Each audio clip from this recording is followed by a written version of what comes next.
नमस्कार मंडळी, स्वागत आहे तुमचं ईशास किचन डायरीजमध्ये। आज मी तुमच्यासोबत शेअर करणार आहे अस्सल मालवणी स्टाईल बांगड्याचे झणझणीत आणि स्वादिष्ट कालवण। आणि हो, जर तुम्ही माझा मागचा बांगडा फ्रायचा व्हिडिओ पाहिला नसेल तर त्याची लिंक मी डिस्क्रिप्शन बॉक्समध्ये दिली आहे, नक्की पहा। चला तर मग सुरुवात करूया आपल्या आजच्या खास रेसिपीला। सर्वात आधी आपण कालवणासाठी वाटण तयार करून घेऊया। यासाठी मी 5 ते 6 सुक्या लाल मिरच्या आणि 2 चमचे अख्खे धने साधारण 15 मिनिटांसाठी पाण्यात भिजत ठेवले होते। आता मिक्सरच्या जारमध्ये भिजवलेल्या लाल मिरच्या, धने, लसूण, चिंच, एक छोटा कांदा आणि ओला नारळ घालून थोडंसं पाणी टाकून अगदी बारीक आणि मऊसर वाटण तयार करून घ्यायचं आहे।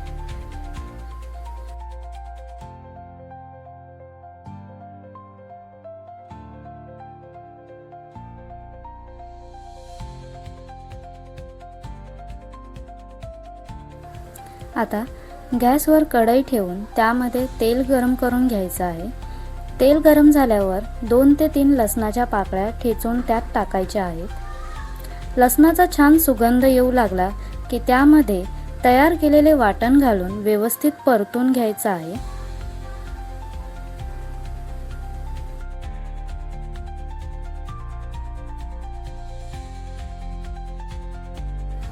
वाटण छान भाजून झाल्यावर त्यामध्ये अर्धा चमचा हळद, 1 चमचा लाल तिखट आणि थोडासा गरम मसाला घालून सर्व मसाले एकजीव करून घ्यायचे आहेत।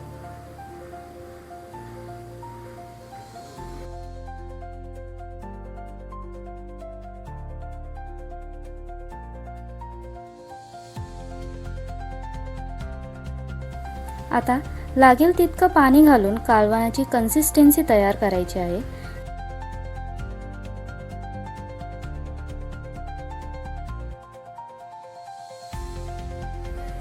त्यानंतर यात चवीनुसार मीठ घालायचं आहे आणि 3 ते 4 कोकम घालून झाकण ठेवून कालवणाला एक छान उकळी येऊ द्यायची आहे।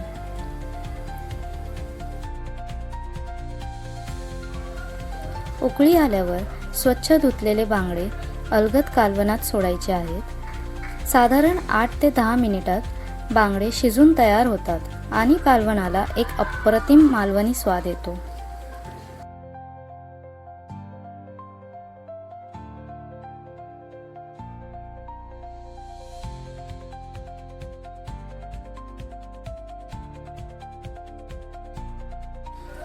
वा, आपल्या घरगुती पद्धतीने बनवलेले अस्सल मालवणी स्टाईल बांगड्याचे कालवण आता तयार आहे।